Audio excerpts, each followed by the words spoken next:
అంతేగా పెన్షన్ 3 తారీఖు పెన్షన్ పడిపోతుంది 23,000 ఇంట్లో వాడిద్ది. ఏదో బయట నేను చెప్పా 2,000 రాసి పెట్టుకో అంటే వాడుతూ ఉంది. చిన్న కూతురు ఉంది, ఇంకో కూతురు, ఆమె కూతురు 2,000 పంపించింది. ఇక రాగానే నిన్న మా పెద్ద అబ్బాయికి 4,000 కొట్టారు వాడుకోమని. మళ్ళీ సరుకులు ఇచ్చారు ఒక 5,000 పెట్టి.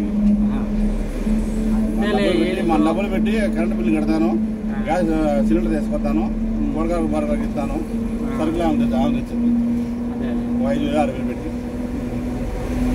10-12 దాకా వాడు దీంట్లో.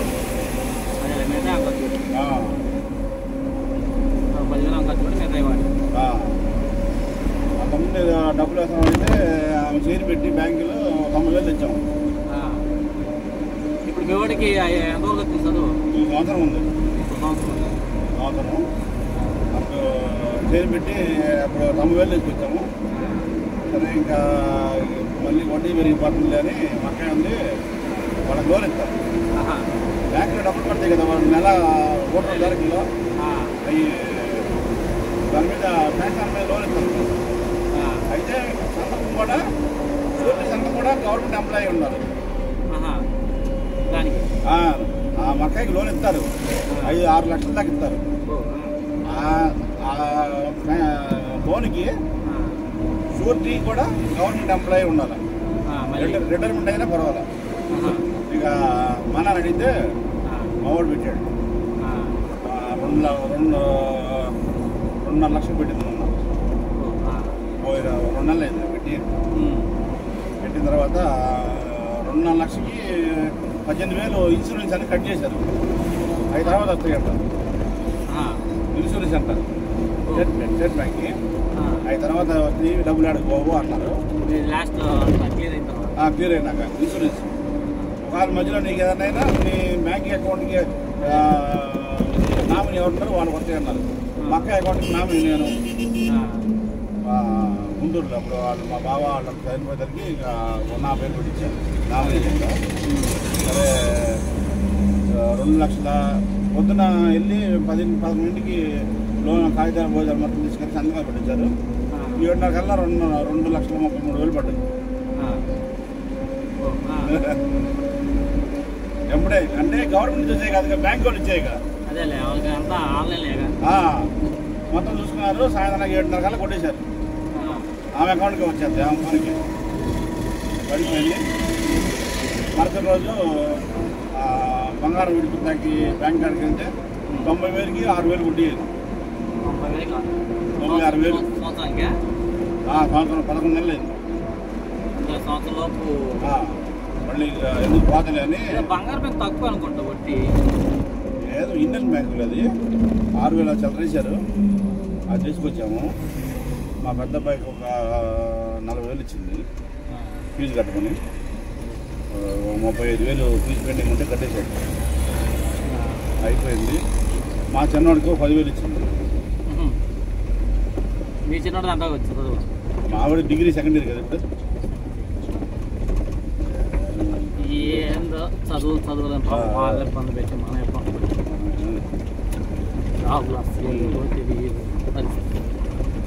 జాబులు లేవు చాలా వరకు. జాబులు ఏమండి, సాఫ్ట్వేర్ కూడా లేవు ఇప్పుడు.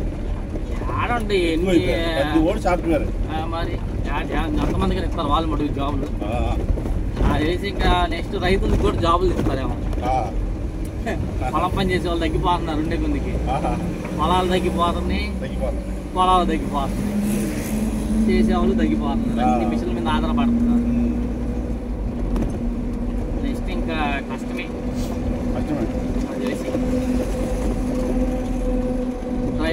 డ్రైవర్లు ఎక్కువైపోయారు అందరూ. అన్ని ఫీల్డ్లో ఉన్నారబ్బా, చక్కగా ఉన్నారు. కాకపోతే చాలా మంది ఈ పొలాలను నమ్ముకొని బయటికి వెళ్ళిపోయిన వాళ్ళు ఎక్కువ జరుగుతుంది. అంటే కొంచెం అంటే అట్లా కష్టమే. ఫ్యూచర్లో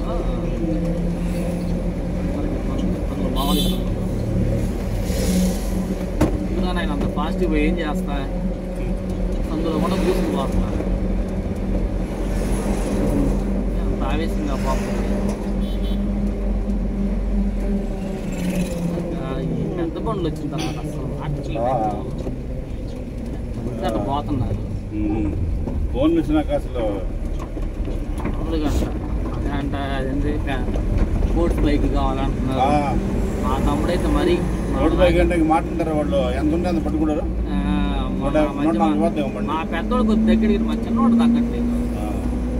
మా పెద్దోడు నాకు ఎసరి తిట్టే, ఏంట్రా మైండ్ ఉందా మైండ్ లేదా, పెద్ద పెద్ద బైక్ అవసరమా, ఇంట్లో జరిగేది చూసుకుంటావా. అంతమంది పల్సర్ బండి కొన్నాడు 1,50,000 పెట్టి.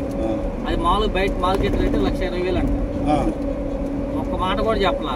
మా పిల్లలు తీసుకెళ్ళి అదేదో డబ్బులు వస్తే అప్పుడు కొనిచ్చి నాకు 3 రోజులు ఆమె నాకు మైండ్ పోయింది. అదేంద్రా అంటే ఏమో 1,00,000 అన్నారు అని. బయట మార్కెట్ రేటు 1,20,000 ఉంది అప్పుడు. అదే 30,000 అవసరం పెట్టారు అంటే ఇంట్రెస్ట్ అయి పడతాయి కాదు. అంతకు పడింది. అప్పుడు ₹1,00,000 పల్సర్. ఏది 2019లో ఇప్పుడు 3 ఏళ్ళ క్రితం. ఎందుకురా అంటే కావాల్సిందని చెప్పి కొన్నాడు. కొన్నాక అయ్యో 1 నెల 2 నెలలు తిప్పాడు. వాడు దింకోపోయాడు ఆ బండి ఆడ పెడితే. ఆడ పెట్టి నెంబర్ ప్లేట్ కూడా రాలా. పెట్టాడు దేనికో వేసుకొని వస్తానో ఎవరికో మొత్తానికి ఏదో బాడీకి పోతే వాడు మళ్ళీ వేసుకొని వస్తా అని చెప్పి ఏదో మొత్తం జరిగింది. ఇంకా అది దింపి తర్వాత కేసు పెట్టి దొరికి 2 నెలలు ఏం తిప్పాడు. దానికి ఒక కట్టినప్పుడు ఒక 30,000 ఎంత కట్టాడు. మళ్ళీ కిస్తీలు 2-3 కట్టాడు. తర్వాత వాడికి వల్లగాలి. ఇంకా మనకు వచ్చేదాన్ని ఆదాయం బట్టి మనం బండి కొనుక్కోవాలి. మనకేం ఆదాయం వచ్చిందని బండి కొనుక్కోవడం నాకు వద్దు, నన్ను తీసుకోమన్నాడు. నాకు అది మైలేజ్ రాదు. ఆ బండి బండి నేను పోయలేను ఆయన, నాకు వద్దు. నాకు ఏదో చిన్న బండి చాలు, ఏదో సింపుల్గా ఏదో వెయిట్ లెస్ బండి అయితే తోలుతాను, ఆ బండి కూడా నాకు వద్దులే అని చెప్పాను. మా పెన్న ఉంది తీసుకోరా, తర్వాత 20,000 తీసుకోవాలి, ఇస్తులు కట్టుకోవాలి. అమ్మా నేను కట్టేంత సోమత నాకు లేదు, నేను కట్టలేను, దేనికి ఇస్తు నాకు ఎందుకమ్మా, నాకు పల్సర్లో అంత టాలెంట్ నాకు లేదు తల్లి అని చెప్పి వచ్చాను. తర్వాత